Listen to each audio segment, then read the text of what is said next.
first of all, I want to say thank you very much, of course, for having me and for giving me the opportunity to, speak on such an international platform. It's the first time for me, so yeah, I'm a little bit nervous, of course, and I think it says something about the topic. Sexual education is still a very young topic. And there is still a lot to do, but it's also a very fun topic, and it's a very interesting topic, and especially for people with Down syndrome, and of course for their parents. It's very important to talk about sexual education, and while we talk about it, not to put anyone into a box or to say you're right or you're wrong, just to listen to each other, and to get in contact and talk about it. So I'm just going to open up my presentation. I hope it's going to work right away. So wait a second. I hope that everybody can already see. Yes, we see. Perfect. Julia, yeah, just put in the I will just have to mail. I just have to get it because everything, whoop, you have to get away here. Okay, that's a good thing. So here we go. Okay, so thank you very much for giving me the opportunity, and of course thank you, Cora, for reaching out to me to talk today to you. Yeah, we will start straight away. Okay. So first, I would like, let me see if the slide is going. Nope. No, there we go. So what we're going to talk today about is, I want to talk a little bit about the fundamentals of sex education, what we can understand through it, how it maybe can help people with Down syndrome. And then, of course, we want to talk about puberty, because that's mainly the stage in life, when you start as a parent or as a professional to think about, and that it would be a good idea, to start with sexual education. So we're going to look on what you have to learn about your body and what you can discover new on your body. Of course, we have to talk about our feelings. We will talk about identity, which is probably, at the bottom line, the most important thing of it all, to know who you are and what you like and what you prefer, especially when it comes about emotions and sexuality. And then, of course, we have the sexual part. And then if we have time enough, because it's a big topic, I would like to share a little bit about a timeline, how maybe or how I show young couples, or give them an idea about a timeline, how a relationship can develop in a good and in a safe and in a, of course, we would say appropriate, time period, not too quick, because we know people with Down syndrome, often when they get in love, they get very emotional, and then they 2 days later already engaged, and then they want to build a house, and they want the whole package, and they want to get straight into the whole situation of love. And then often parents say, or I get to hear, it's all too quick, Julia, it's way too quick, they have to slow down and maybe first of all have to get to know each other. So I will show you a timeline, how I'm trying to teach, yes, how the steps of relationship can be. Also, if I'm talking to couples, love couples, we can use this timeline, to identify in what state of relationship you are. Are you new in the relationship? Are you already a bit close? Is it time, to maybe see each other naked or not? So the timeline can be very useful. I will show you then. Okay. Yeah. First of all, I want to say, maybe it's also important to say, I know this is very international today. And of course, if you talk about sexuality, we have to know in every culture, of course, it's culture sensitive. It's yeah, and everybody maybe has a bit of a different opinion, and especially parents do have a lot of, concerns and worries, and so I know that, and I always have it in mind. But today, so you just know, it's a view of my work, how I teach, how I'm consulting, how I have been doing this for the last 12, 13 years. And I think it worked out quite well. And I can tell you right at the beginning that if something doesn't occur to you, or if you have any questions at any time, please let me know, because this is very, very important when you talk about sexuality, that you are in a good, feedback and communication moment, okay? Because there are certain situations where you might feel uncomfortable, or you think, oh, Julia, you are very straight when you talk about sex, so you let me know if it is maybe too straightforward. Maybe that's the thing I'm trying to say here. Okay, so I first of all have a degree in social work, and I was very, very lucky enough, I think it's 12 or 13 years now ago, to work in a private institution in Germany right at the beginning of my career. And I was a very, very proud staff member over there for many years. And they taught me straight away that people with Down syndrome are so capable of many things. And that they can be so independent if we just, bring them on the right way, and if they have the chance to have access to education, and to education in the way that they need it. So that was a very, very big milestone for me, because right at the beginning for me, I learned from the best, and I had the opportunity for PEP in my early years to create a workshop where everything started with the sexual education. At that time, there was nothing in Germany, especially in slow language. There was simply nothing. So the parents were very, very happy and very pleased that someone, was getting into that topic, and that somebody was seeing, okay, there really is like a leak, like there is something missing, and that we have to understand that everybody, it doesn't matter if there is a disability, or if someone can't talk or speak, or it doesn't matter, they have the right to love, first of all, and they have the right to be happy, and the most important, they have the right to get in the way they need it. So for us, when we talk about people with Down syndrome in even like a slower language, okay, or sometimes we have to use sign, they have the right to get to know the body, and to get the knowledge,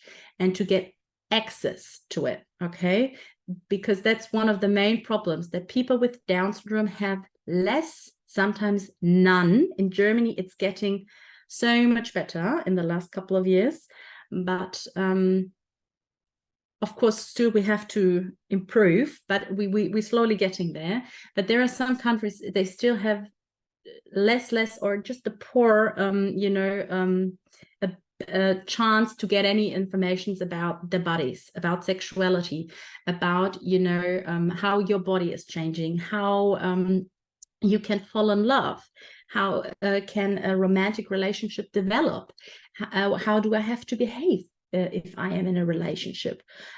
So these are all kinds of questions, and also parents need to get like a little, like a community, and like a like a area where they can talk and open up about their worries, okay? Because every worry they have, it's important to be heard and to be discussed. And often if we discuss it, it can, like disappear what we want. At the moment, I'm not longer working for PEP. I'm working in an early development center for 2 days a week. And if I'm not working there, I'm working as a private or self-employed sex educator. And I'm doing, so I'm the owner of the info box, Love, of course, and I do counseling with parents. I do counseling with love couples. I do counseling with people who are singles, and mainly they are men's. I have more men's than women's. They want to fall in love, or they have questions about what love is. They have questions about what sexuality is. They have questions about their body. Sometimes they have questions about their disability, and if it will go away or if it will not go away, and and sometimes so these are mainly the main questions that we have when we're counseling. I have workshops. The workshops are mainly for like 6 to 7 people, and we all come together and we have like 2.5 hours, and then we dig in straight away into the topic, and we just have a blast. We have a good time. They get individual like working sheets. I have lots of sexual like how do I explain, like models, things I can show them, which is very important for me to explain certain things. So the workshops are very, very, very popular.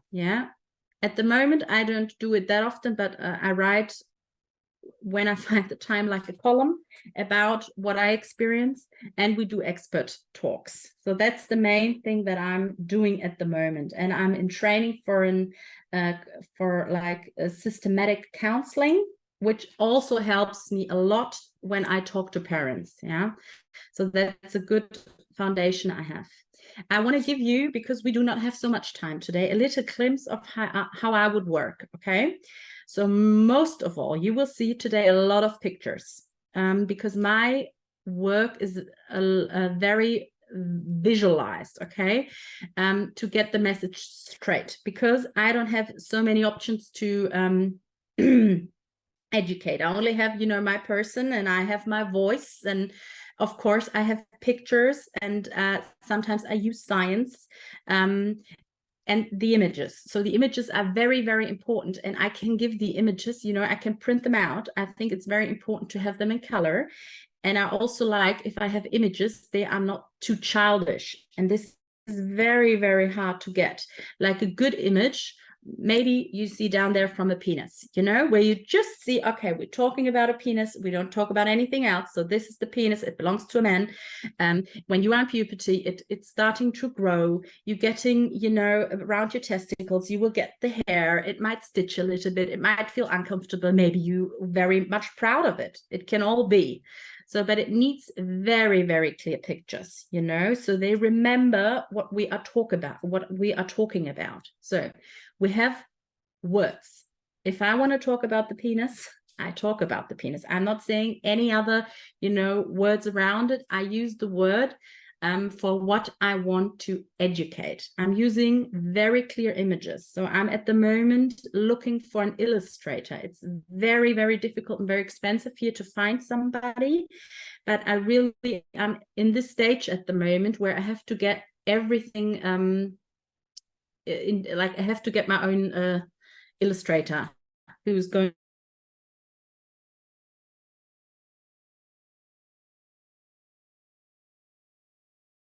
I will then penis. Sometimes it's a little bit more like a full text, like the man in puberty, his penis, it's a bit more than just the word. And of course the signs. I often discover or see that signs are not that popular once you get into puberty, or once people start to talk and are good enough, to communicate throughout the day, and to have, and they have the chance to tell what they want and what their needs are. But also, I think for vagina, you can use this sign. These are your boobs. This is the penis, and it helps because it gets all the senses. And we know how people with Down syndrome, of course, work. They're very good with the eyes. They're not so good with the hearing, but in the combination, it's working good. And also, they need to get the hands. So we have lots of, repetitive situations here, so they remember what we talk about.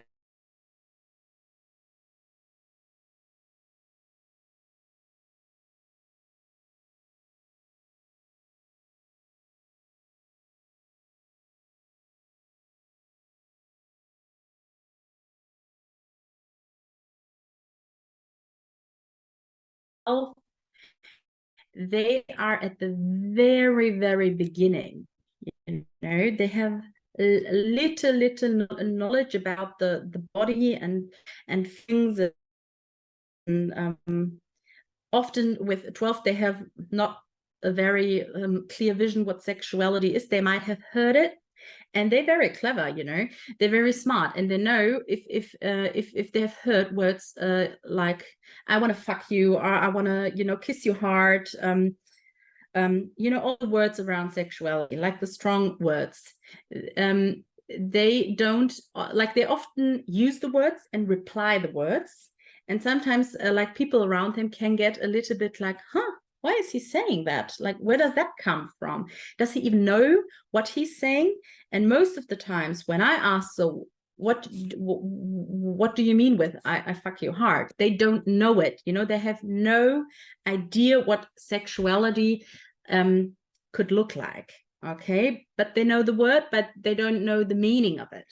So, and then people, often parents are a little bit relieved and say, oh, okay, so it doesn't mean that they want to have sex or so. And I'm saying, no, that's not what it is all about. First of all, they're saying it because they know when they say these kind of words, everyone is looking around them, and maybe they get a lot of attention, and they can also get a little bit more belonging into social groups. So it can be quite clever to use these kind of sexual words. But interesting is that little they know what it is about. So what I mean at the beginning of my work, I want to talk to the parents what they want to know, so I can get the right information, the right pictures. I'm looking very, very individual. I'm looking very close where the sexual, where they're standing with their knowledge, what they're I'm just looking for the word. I'm very sorry. Yeah, I think that's what I'm saying. I want to get the information right at the beginning that they need. Not too many informations, but some. Because often what happens in schools, they get in with all the informations, yeah? And you get big ears, and often they go out of the school and they're completely confused, and they little have learned. So we're going to slow everything down. We're going to slow everything down. And maybe we just start with, this is the body from a woman and this is the body from a man, and then we start right from that line. For me personally, it's very, very important to be aesthetic. I want to make something beautiful, because if you talk about feelings and such an intimate topic, I think it's important to have something very aesthetic with it, something nice and pretty and beautiful, and also to teach them it. If you are in love with a lady or a guy, it can be very nice for them if you go out on a date that you look good and that you don't smell, and maybe put some earrings on, and that you take care of your body and how you look, because I think sexual education has a lot to do with aesthetic. So in my work, I really try to, with everything I work, to get that a little bit included. I'm very orientated in the daily life. So that means I have to look, where is the person standing? And what exactly does he need? So maybe if there is a young girl, she is experiencing for the first time her period, and she's just thinking, holy shit, this is really hurting me. It's not nice. It's nasty. It's bleeding. It's yucky. And she probably doesn't even understand why she's having the period. Yeah. Or where exactly it is called, where it is coming from, you know? So there are a lot of questions around it. I'm trying to slow everything down and saying, so you got your period. Let's talk about it. How does it look? Ah, okay, it has the color red. Is it coming every month, or is it just coming once a month? What do you have to expect from it, you know? And then it can be that the only thing that we have to learn at that moment, how to, you know, put the what's the word I need, die Binde, the, you know, the stuff that you put in your undies, so it doesn't get dirty. I think everyone knows what I mean. Just the word doesn't get to me. So sometimes that's the only thing we have to practice. So we just get, you know, a whole lot of undies, and then we have to get the stuff that you have to get into your undies so the undie doesn't get dirty. And sometimes that's all we have to learn. That's for the first, so they can do it on their self. And when they go to school, they know, okay, this is what I have to do. And that's how it is working. And when they continue learning it, they maybe don't need the help. So they get more, you know, yeah, they get maybe very proud of it, that they're capable of doing it alone. Okay. I'm very activating. So with my voice, I'm really trying. So people, off you go. And now we're going to look towards it. And this is an exciting time, puberty. We're going to have fun here. We talk about the hormones, and we're going to talk about love, and we're going to talk about, you know, your self-confidence in your body. And we're going to have a good time. We have to get them activated, because quite often we have people sitting in front of us. They think like, oh, Julia, what do you want from me? Why do we have to talk about it?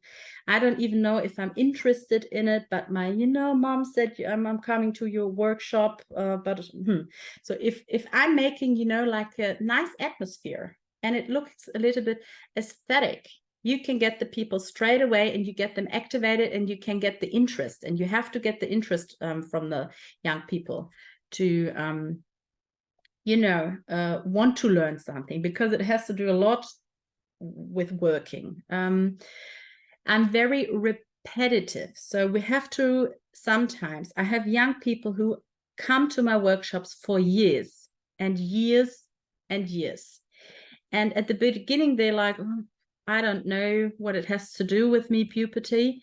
And then they turn 18 or 19, and then they fall in love.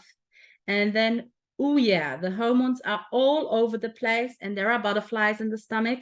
And then they say, ah, okay, this is what Julia has been talking about all the last years. So this is love. This is how it can feel like, you know. And this is why it needs time. Often it does not, it is not enough time to just do it for an hour or two, or to visit one of the workshops. You have to see it more as a long time investment. And also sexual education can change through your whole lifetime. It starts right when you are conceived in inside of the mother, when the baby is not even born, and it will end right after or with your death, you know. And in each period of your life, it will have a different meaning, what sexual education can mean to you and what you need to learn. And especially people with Down syndrome, and I'm very sure everyone knows that, they need a constant learning. And I'm trying to make it fun learning, interesting learning. I'm working with a lot of models. You know, you see the penis model, you see the vagina model. you see like the little white box where you can train to put the OB inside the vagina, you know, and there is a toothbrush, because this also hygienity with your teeth. Yeah, there is a deodorant. So I'm trying really to make it fun. You see some confetti around the heart.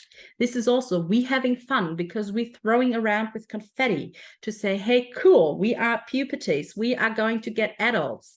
This is really cool. There is something happening with my body. Okay.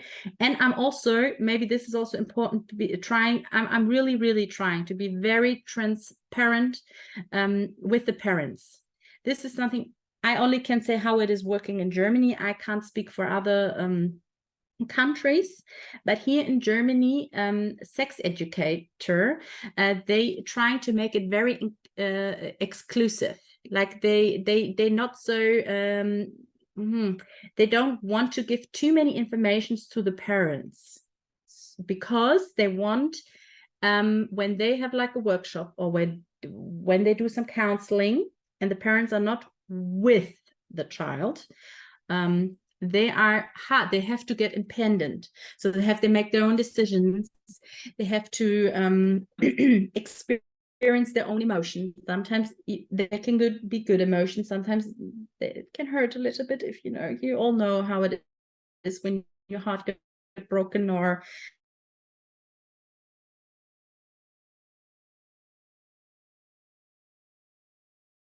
the place, and include parents to talk with them, to talk through what I see, what I have discovered, and to reassure them that their child is capable of learning sexual education, learning new things about the body, learning also that sexual education has a lot to do with taking responsibility for your body and also for your behavior. And so I'm trying to include the parents, not into the workshop. It's always without parents, but I'm trying really hard to get afterwards in contact with them, to answer all the questions. And what I also do is, when the workshop is done, they get all the worksheets and all the pictures in like a big like they get it like a booklet, and they take it straight home. Okay, so they have the opportunity to repeat it at home, to look at the pictures. Sometimes you have very shy people in a workshop. They don't even they're too shy to ask a question. Sometimes they're not capable of asking questions, so it can be very useful to take it home and then have a look. Sometimes parents look through the stuff with their young adults then at home. I always say, only what I know I can love and protect. So we have to get awareness about our body. First of all, that we are in love with our body, that we need our body to breathe. Like we're waking up every morning with our body, and we go to bed with our body, and our body does a lot of fantastic things, like digesting all our food, breathing, just doing all the functional stuff. And often it needs a little bit of like a recognition to say, hey, my body is a good partner here on me. It's a good friend of mine. So it might be a good idea to be quite gentle with my body, and to like my body, and maybe to eat the right food so my body is feeling good. And so I'm not maybe getting too, big, or I'm getting too small. So I'm feeling healthy and good in my own skin. Yeah. And also, if I have like an awareness about my body, I can love it. And furthermore, I can protect it. And to protect your body is very important, of course, when we talk about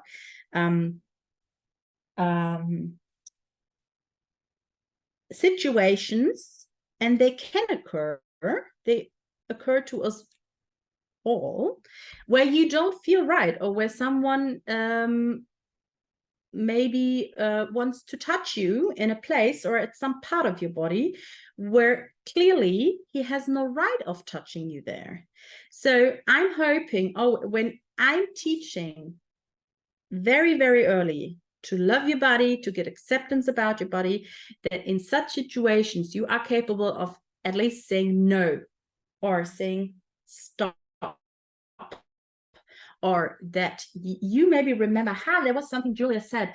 We are not supposed, I'm not supposed to be asked to put my pants down and show somebody, the bleeding of my period, or I'm not supposed that someone is looking at my breasts, or I'm not supposed to show my new bra, even if I'm very proud of it. Julia said there's something. So maybe that's not a good situation. So I could say stop, and that's what we want.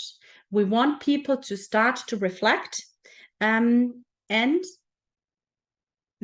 also maybe to get them to know that they can go to another person to get help if they can't solve it on their own. But to do this, they have to get a value of their body, and that they have the right to say no. No one is allowed to abuse me. Whether it is a sexual abusement, it's a mental abusement, there are none. Having Down syndrome or no Down syndrome or whatsoever, there is no right to do so. And I know this is often something that really, really bugs and really makes parents so emotional, and they have so many thoughts and sometimes hard feelings about it, that they're very afraid that maybe their child could come in a situation where someone is sexual abusing them. So I'm so lucky in my 12 years that I never ever had the situation that I had, to counsel with a young woman or man that was in such a situation. And I'm always saying to parents, we cannot say it's never going to happen, but what we all can do is to start at a very, very early age with sexual education and with body positivity. And we can start with no, stop, getting help. We can start to learn what situations are right and what situations do we don't want. And this is something we can do.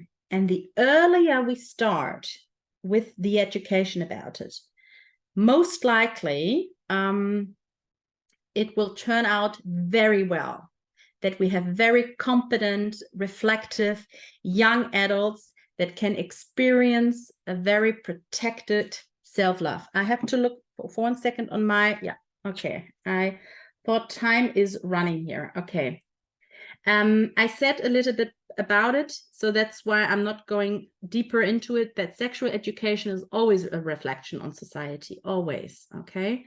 And it has to do also with your own sexual biography. So when I came a professional sexual educator, I had to, we were in a group and we were talking a lot about our own biography. And that's the basement, because you have to know where you stand and you have to know where you're comfortable at.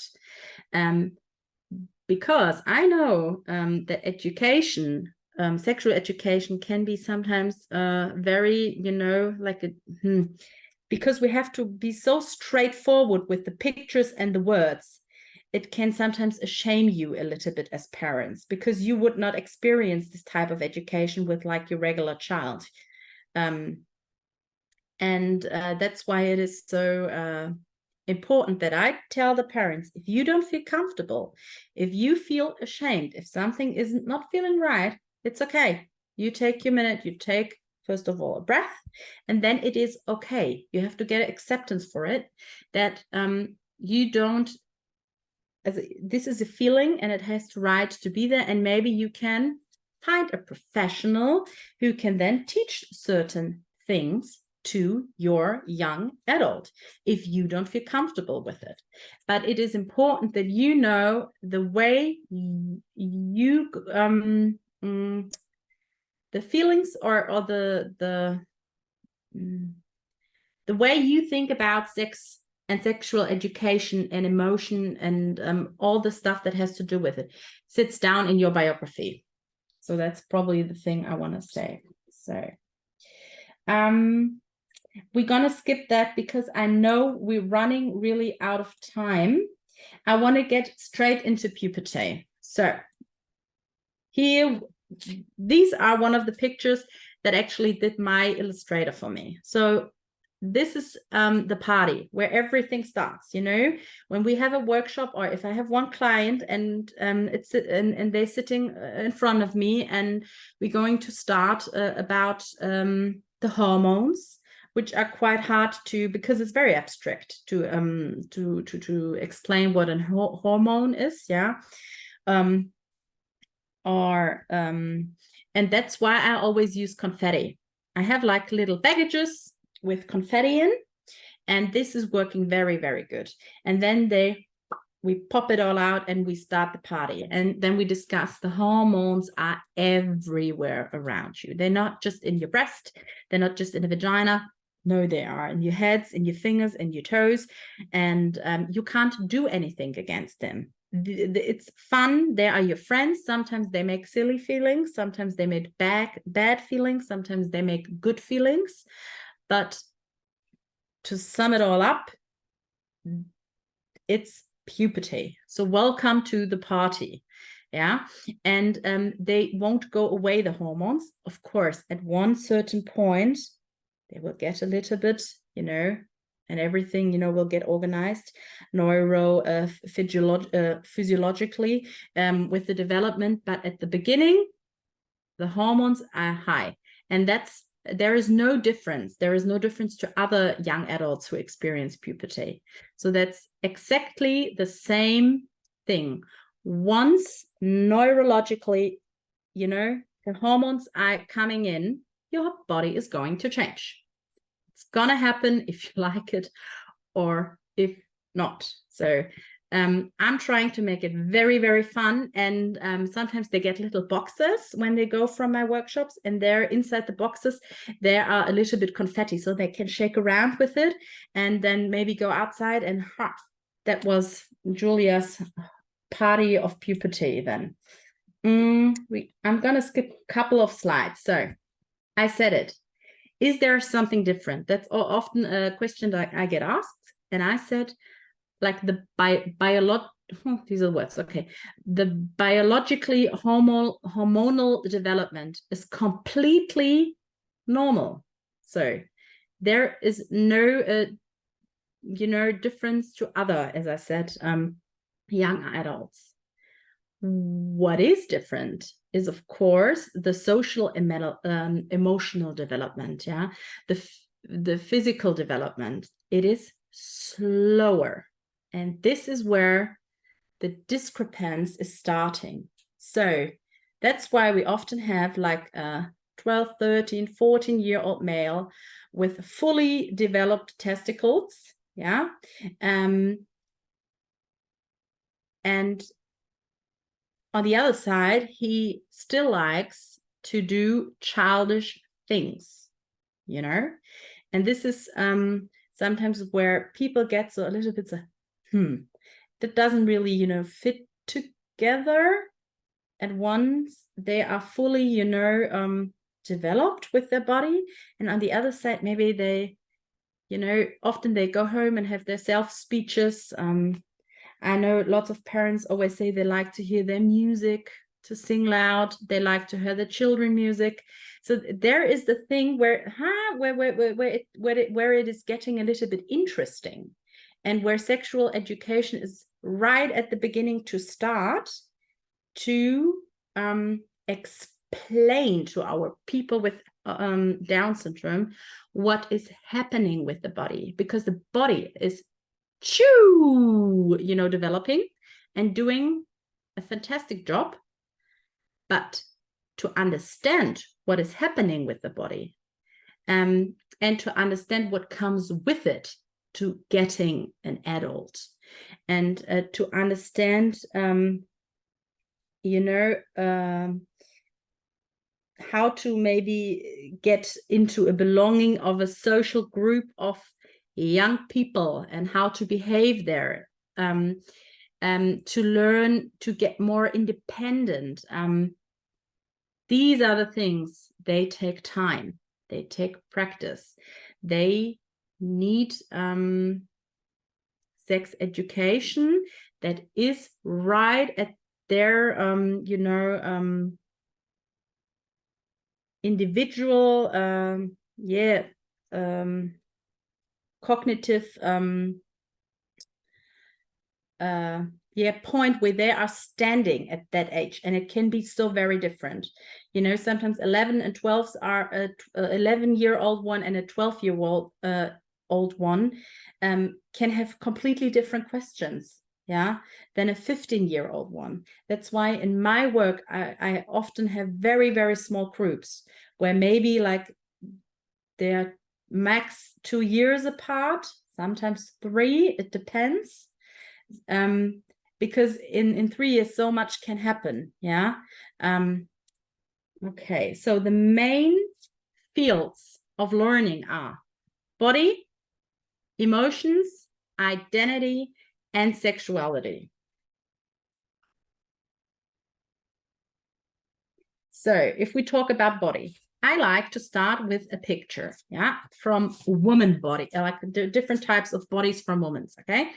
And I often say, so what do you see? Explain to me. What do you see? So we're just gonna, chit chat about it, and I will try to figure out, do they know that we call this the breasts? Do they know this is the vagina? Do they notice that there is hair growing? Do they notice that they have different types of body forms? And this is actually the same I can show you for the guys, okay? So this is a very, very good picture just to get into, to understand, okay, body is changing. We have a very close and we have a very clear look at. What I also like about this picture, or all of the pictures, is that there is nothing in the background. The spotlight and the focus is straight on the message that we want to get clear, okay? We have a look, of course, at the breasts. We talk about bras, because at some stage your breasts get so big you might need a bra. We talk about nipples, that they get sensitive, and we talk about bras, and that bras are not always comfortable. And I also have like a model where you can try on to put a bra on. That is a difficult thing with to learn. How do you put a bra on the right way? How to, and this is something you have to practice quite a lot. So that's why I always tell parents to use the one where there are no like the metal things at the back. So just they can scoop it all over the head. That's quite easy. We talk about hygienity, we talk about periods, and we talk about exactly this product, which I still don't know the English word. I am very, very sorry and embarrassed, but of course we all know the OB, but mainly the ladies prefer to use these. And also in Germany, I'm very much sure in other countries as well, it's very, very popular to have underwear where there is already, like, I'm calling it now like a blood protection, so the underwear doesn't get messy, is already included. This is something that's very popular, and the parents quite like it, so they don't, have to learn how to use it. With the plastic to pull it off at the end. We also have a very close look at the vagina. This depends where the cognitive stand is from each of the young adults that I'm talking to, or the group to. Sometimes they're, of course, capable to learn certain words about, to know where the clitoris is. They know where the uterine comes from. So I think we talk about the labia. So this is I think, a very important picture to talk about. We talk about the hair that is growing. And each picture, each topic, we could click now on, but we certainly don't have the time. And it's going to unfold a lot of stuff I could show you how we could learn about. The guys, it's the same thing. There is a picture, different body types. Okay, we talk about about it. And of course, they sometimes say, oh, do you want me to, Julia, do you want me to put my shirt off? Do you want to see I have muscles? And I say, no, I don't. I'm very clear. I'm very restrictive. I'm saying, no, we are talking about it. We're not showing anything. It's the same here with the period. I had so many ladies coming and saying, Julia, you can't believe what happened. I got my period. Do you want to see? And I'm like, no. You know what? I like you, but I'm telling you, no, it's a private thing. Goddamn, you go please back into the into the bathroom and you close the door, and then you we maybe discuss what they have to do to get the new stuff into the undie. And I'm very clear. I'm a very clear but a very, very friendly person. But we have to be very clear so they understand what we want. Of course, we talk about the penis with the guys. Obvious, because it's the guys have it a little bit more easier because it's more handier. It's more down there. The girls, when if they, you know, if we talk about making self-love, they have to sometimes use a device or a vibrator. Guys have it a little bit more easier because I'm just saying, you know what I mean, just hanging there. Okay. So it's easier on the hands. Okay. We talk of course about the testicles. We talk about yeah, the hair. It's the same thing with the ladies. If we talk about emotions, it's very important. I talked about confetti. Yeah. That it can be everywhere, and it can be very intense when you are in love, and it can also be very nice when you are not in love. You know, we talk about kissing. We talk about, is it a private thing? Is it not a private thing? Is it allowed if you sit after school in a bus to kiss? And of course it is. But sometimes also maybe have a picture where a couple is lying in bed, you know, obvious taking their clothes off. And then we're discussing, is this a private moment or is that something for the public that you can do?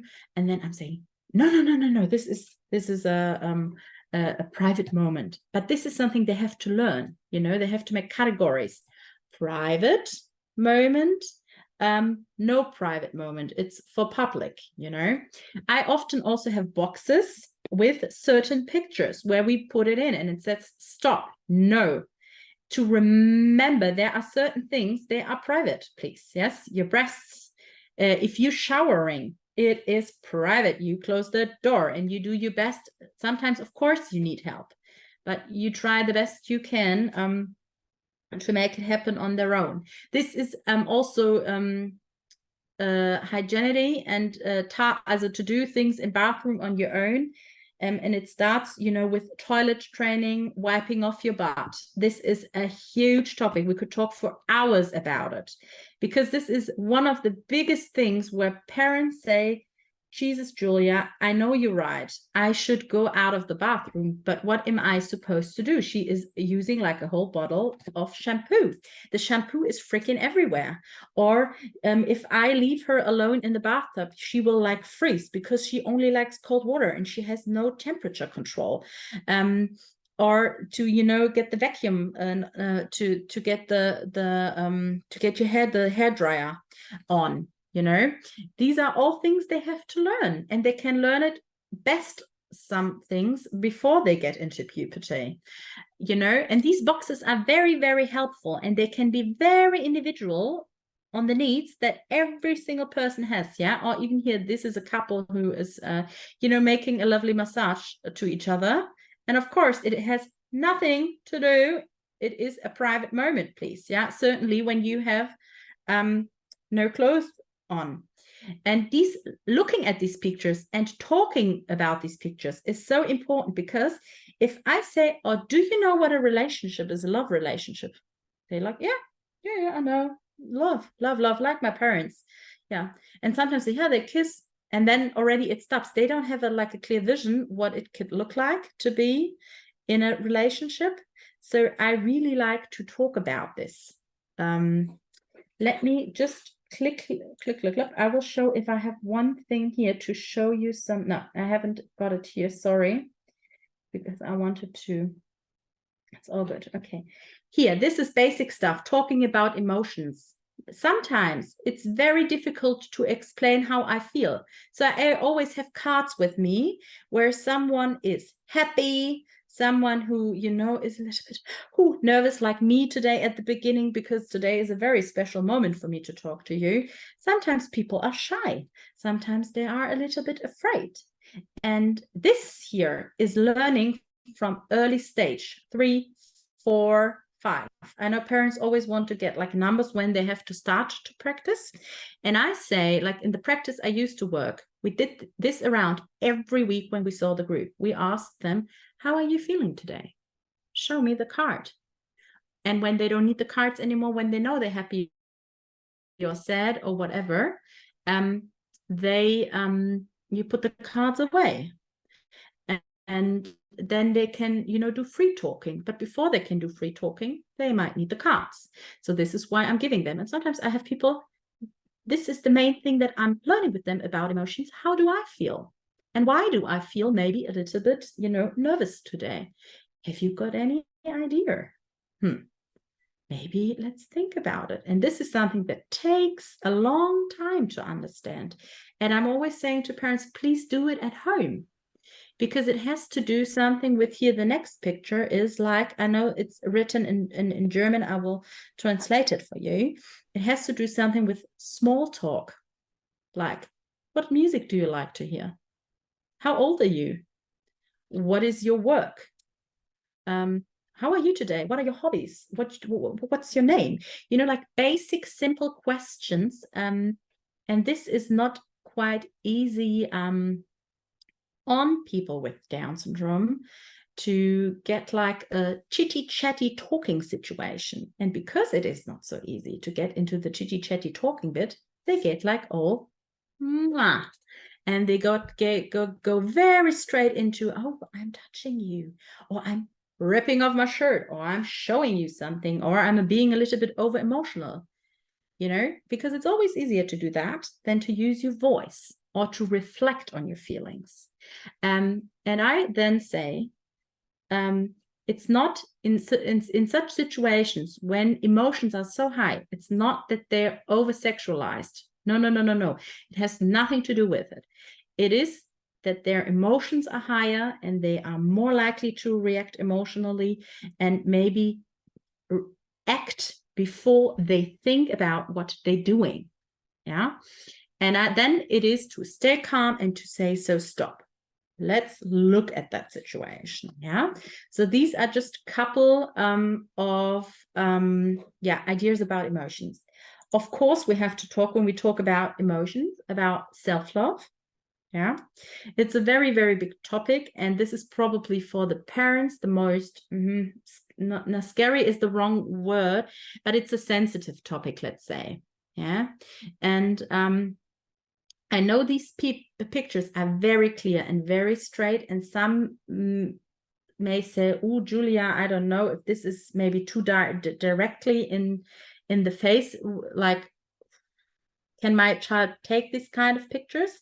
And I'm saying, if you say that we have to talk about masturbation, and if you want that your child knows what masturbation is, yes, I am saying to you, very polite, we have to use very clear pictures, because I'm very honest, otherwise we do not have to talk about it, because they're very likely not to understand it really right, okay? And these are like pictures, so you know how I would work. That I would not would use straight away. This is in a process. So even if I'm having like a group of 5 guys, and I know, okay, we might get at a point where we have to talk like about the penis and the testicles and where we can masturbate, yeah? I would not do it straight away, because that would be not sensitive. I would slowly, you know, go through the process and then look if it is the right time, if it is exactly what they need for information. And I'm very clear where it has to happen. Where? In bed or in shower, that's fine. I'm very regulating. I'm saying, no, people, it's not happening when you are going with your school group into some holiday vacation. And it is please not happening when you are in school. School is no love place. Of course, you're going to kiss if you have a girlfriend or a boyfriend. Yeah. And especially when you are later at work, because often this is the only chance you get to see and hang out with your loved one. Okay. So, but, and how we have to talk about. There are certain rules. I'm going to show you 2 more files because I know I'm probably already all over the time. But if that, yeah. Thank you. If you could try to finish You want me to try to finish it? Yeah, if it's possible. Okay, If I it's will try. possible, then we have just few questions and Okay. maybe we can answer. Just Okay. take a few minutes more. Yeah. Okay, Thank you. I show you the last one because that might be interesting for you. Of course, I'm sorry. So this is the timeline I was talking about. Yeah. So this is with the pictures. At the beginning, there is a friendship. Okay, there are not a specific amount of people are included. Okay, that's why there is no number. And I also teach them it needs a yes. If you are saying this is my dear friend, you should have asked him or her, are we friends? Okay, so this is the rules. Second thing, it can be that you're getting lovers. Okay, so what could you do? You could kiss. Okay, you get 1 heart. It includes 2 people, yeah, and a yes from both sides. That we move further on. You are lovers.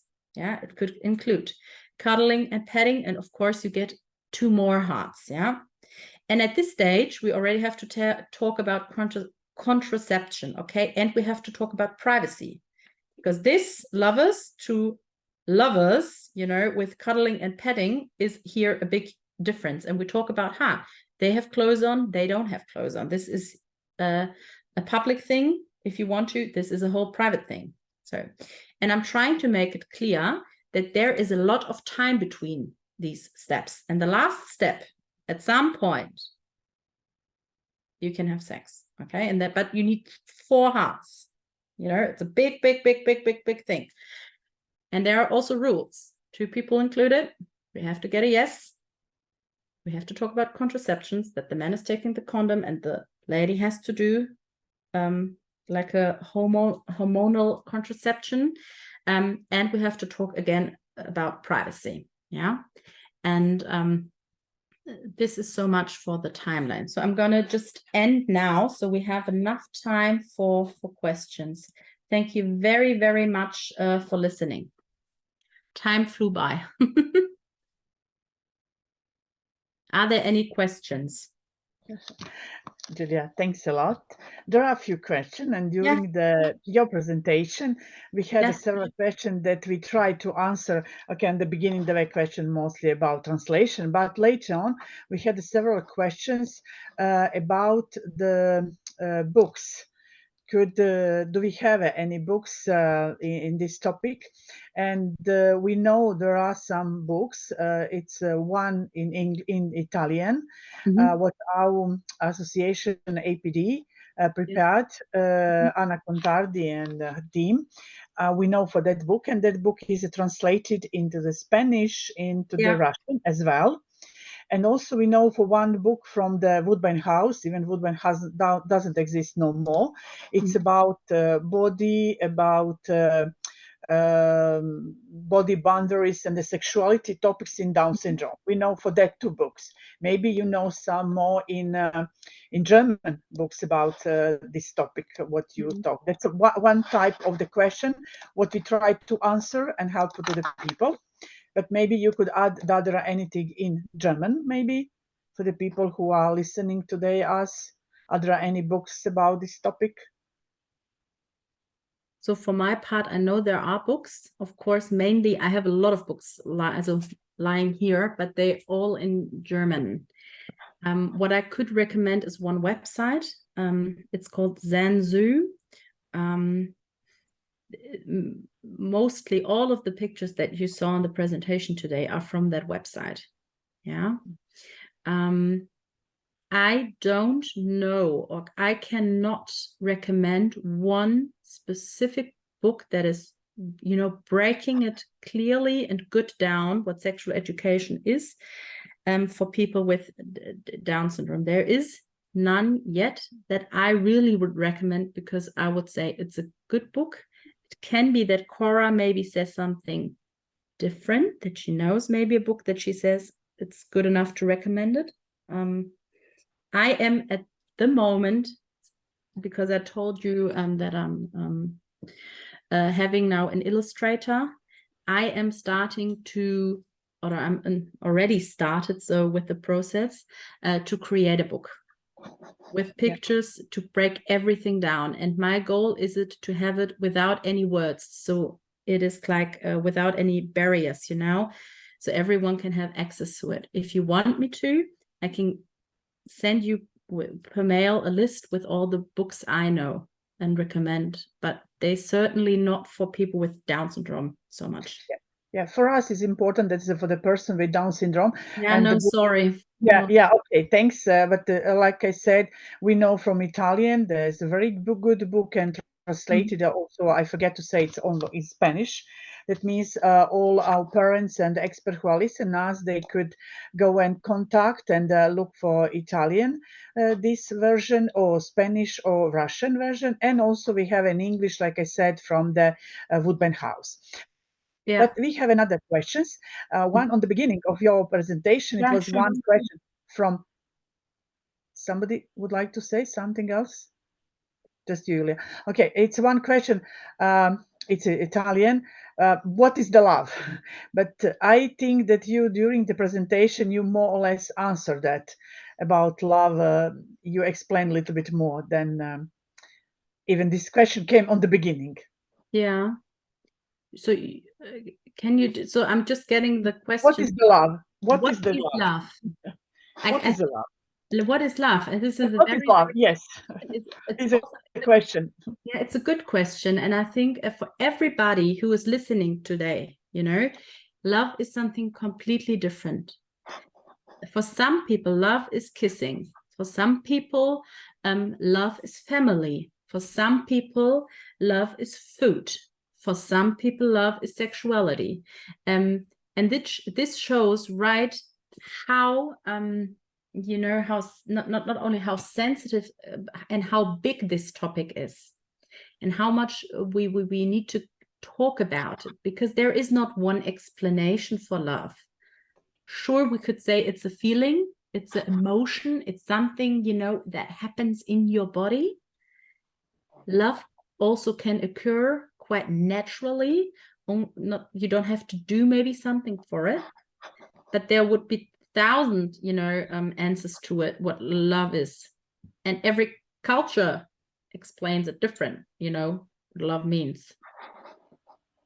And I'm very much, so I've learned in the last 12 years, or what I always hear, especially from people with Down syndrome, and that they say, love is my family. Love is my family. I love my family. I love my siblings. I love my mom. I love my dad. They're very, very close bonded. They're very close bonded. I think this is such a beautiful, you know, gesture. And it says something about, as like a thank you to the parents, that they did such a marvelous good job, and that there is such a strong bond. People with Down syndrome often say love is family. Yeah, thank you, Julia. Another question came, I guess this is Turkish, I think in Turkish. Does the desire for sexuality and the onset of puberty in people with Down syndrome occur at the same age as a typical development? No, I can say straight away, no. The desire to have sex, or the wish to have sexual interaction with another, you know, with your boyfriend, or yeah, no,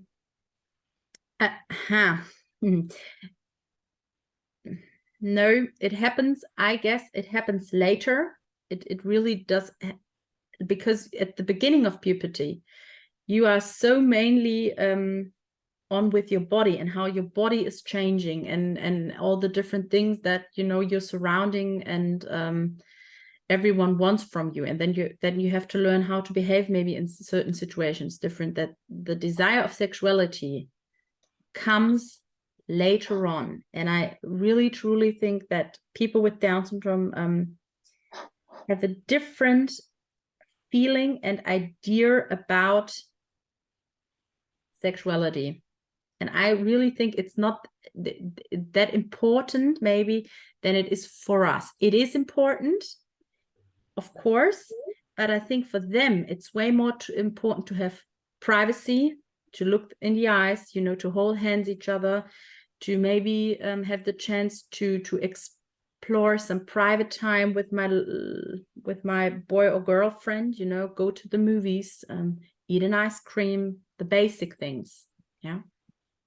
Thank you very much. It's one question from Caroline Forbes. Do you have any online resources, please? I don't know what Caroline exactly means. Is that online, that you have some online meetings, online? How you could, when you hear this question, what do you think first? I would think if maybe she asked if there is a chance to contact me, if I would like the same presentation that I did today, this evening, if I would do it for another institution, maybe. Is that maybe the question, or to how to get in contact with me to get these informations, you know? Like, I could understand that as well, that you have a more contact with you on some way. Because that is, of course, it is important. Not important, it is possible. Of course, everyone can reach out to me. And certainly today, I have really to say it was the first time I did it on English. So I really excuse if some words didn't come out straight away. But of course, it is always possible to contact me. Please do so. Please, please, please. I'm more than happy. This is what I'm here for. This is my job. Yeah, we have just on the screen your information of your info box minus Liebe, Germany contact info box Liebe. And please, if somebody would like to contact you later on, take just this information, picture of this contact of the email and web address. We are going to next. At age of 8, his typical development classmates are talking about the failing in the love with each other. What I could say to my son about this? How to fall in love with? Yes, children at age of 8 years old are talking about their, failing in love with somebody. That is kids what they're usually doing. But what to say to the children with the child with Down syndrome? I think that's an interesting question. Probably if I would have a consultation in that typical situation, because I think 8 years is quite early, I would have to get some more information, to be very honest, to give you a good answer towards it. I have to know something about the person. If the person stands there, from the cognitive perspective, from the emotional perspective, maybe it can help to have a book, to have pictures, get an idea what love and affection between people could mean. Thank you very much. Then there's a really nice word. It's very nice words that we are looking forward to your book, to see on your books. Thank you very much, Eileen. Then we have a question from Alexandra Sabo. Is it possible to write the name website with the pictures? Maybe you could send that to the Cora, and then we will spread to all our members and people who were on the meeting. May I say one thing about it? Because the presentation, I know you all have access to it now. It's very important to know that about 80% of the pictures that you saw today, I'm not the owner. So we have to be a little bit careful, because this is all from one big German website. I'm more than happy to give the information to Cora, and she will give it to all of you. So you can have access to the pictures. I really like the pictures. They're very good. I'm just saying, I'm not the owner, so if you pass the presentation on, so just, not that I'm getting here any trouble. I wish the pictures would be mine. I really wish it would be, but they are not. Yes. Thank you very much, Julia. Okay, that was just important for you to know. Yeah. The question, thanks for the presentation very much. Do you think that inevitably these adults, Down syndrome adults, parents always have to, in some way, participate in life of their kids? Could they be more independent at some point, or is it impossible? I'm very. It's very about difficult.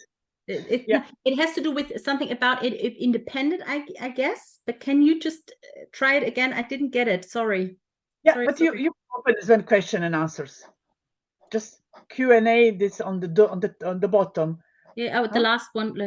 What is Yes, the the with bottom is the first one. ah, On the top is open, anonymous attendee. I'll say, what do you think that in table these adults, that means Down syndrome adults, parents always have to, in some way, participate in life of their kids? Could they be independent at some point, or is it impossible? ooh, tricky question. I might get it because I've just been seeing all the okay.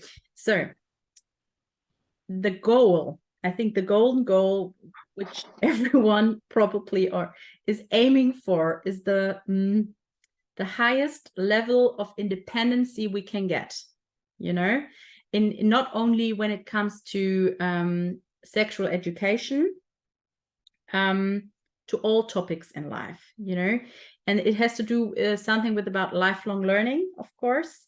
And of course they can get independent, and it's a very individual question. So I cannot, you know, answer it for everybody. I can also only say, if we stay focused, if we do sexual education, they're more than likely to have an independent life, maybe with a little bit help here and there. I think without any help, it can be difficult, but we can, you know, get there. So hope this is helping. Otherwise, the people, please just contact me and write me a mail, and I will try to answer to find the right words. Julia, thanks a lot. Then we have Anna Contardi is with us. Anna Contardi had some time ago as well one seminar about sexuality. Yeah. Anna is talking about these books, what we already said, and is translated in the Spanish and Russian as well. Normally is in Italian, is original. Thanks, Anna, for this great work, what you did. Tanya Mikhailenko also put there are some good links for some books. And Natalia told you that you are very great. Thank you very much for this evening and what you talk. Anna Contardi also said for the old people who are this evening with us, in the YouTube channel of Associazione Italiana Persone Down, you can find 2 movies and some video about this topic, and some with English subtitles. Just go to the website of APD, that is Italian Down Syndrome Association, and you find all who are interested, you could find.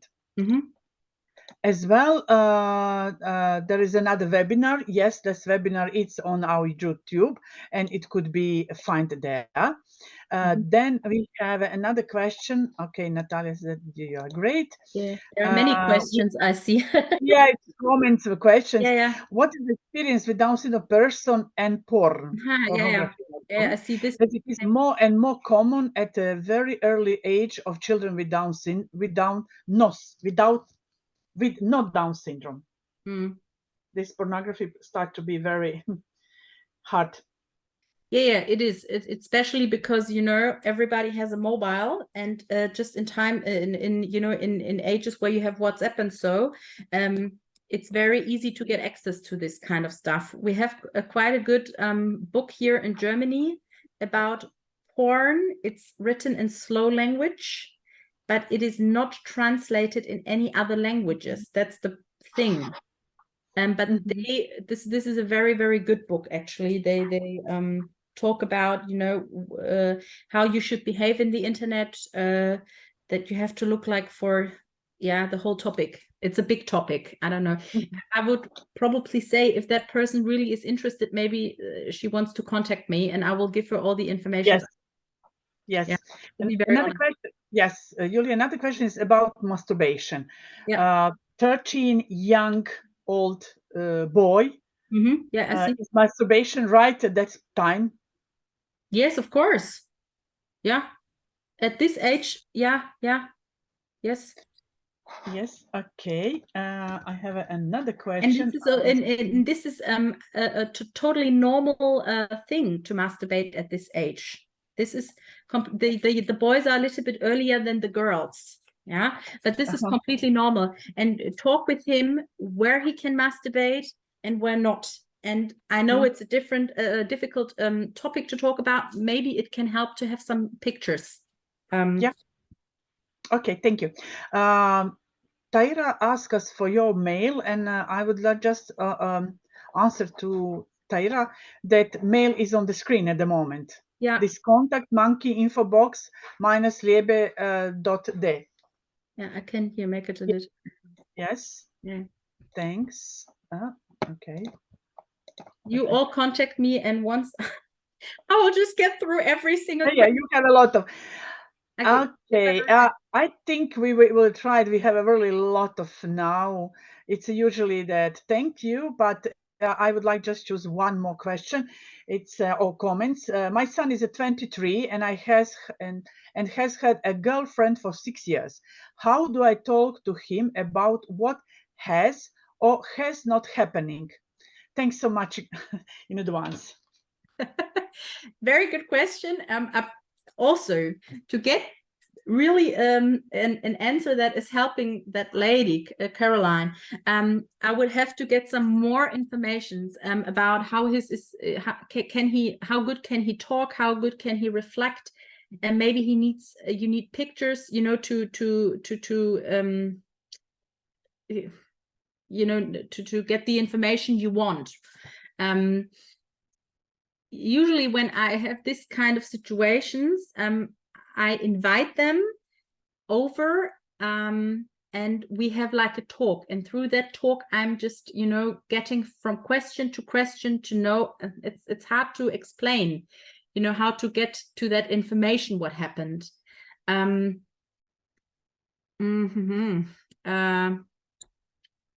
Because I would need some more details and more information, to be very honest, so you be pleased with my, you know, answer. Probably you have to sit down and you have to talk with him if he is capable of talking, which I'm assuming, you know. Maybe you need some pictures to go with him through and and maybe he can show you and try to explain to you what he has been doing with his girlfriend and what he liked and maybe what he didn't like, and yeah, so further on. Yeah. Thank you very much, Julia. We have some more comments, and thankful to you. I would like we have let's say 3 minutes before 6:30. Usually we are trying to finish around that time or even earlier. It's a lot of questions, a lot of comments, and I guess that more than 100 people, 118 is at the moment. In one moment we had 122. The people are very interesting in this topic. And like we said, that all our webinars are on the Facebook. Already recorded your presentation and your talk with you this evening. It's also now on the Facebook, but very soon it will be on the YouTube. And as well, like Anna Contardi said, another presentation what we have, a webinar about this topic, was last year, and people, if they are interesting, could go and look there. Thanks to you, Julia, and it was very nice. I hope that so many people will ask you, most probably, so many questions. You just come. And, don't be shy. You ask, and I will. Yes. In English. Yes. No problem. I will answer them. Yeah, and also I think that will be good if we have some our experts who would like to be much more involved in this topic. Maybe they could contact you, and we will see, you know, how they will be interesting. More, like you said, you can't cover whole Europe, you can't cover all countries and all our association, but it will be good if some association are interesting to come to you, that we see some arrangement about the possibility, about some more information, more way how they are doing, just to help in their everyday life. Because most associations, they have small children, but they have youngsters, and also they have adults. In that case, everybody needs help in this area. Yeah. Thank you very much, Julia, to you first. Thanks to Cora, because she made first contact with you. Thanks to our all interpreters for this evening, and to all of you who attend this webinar. see soon, maybe in the new year. Most probably we will not have a webinar in this year, in December, because we are all in preparation for the Christmas and the new year. And have a nice time, and see in the new year with some new topic interesting for the person with Down syndrome. Thanks a lot, and have a nice evening. Bye-bye.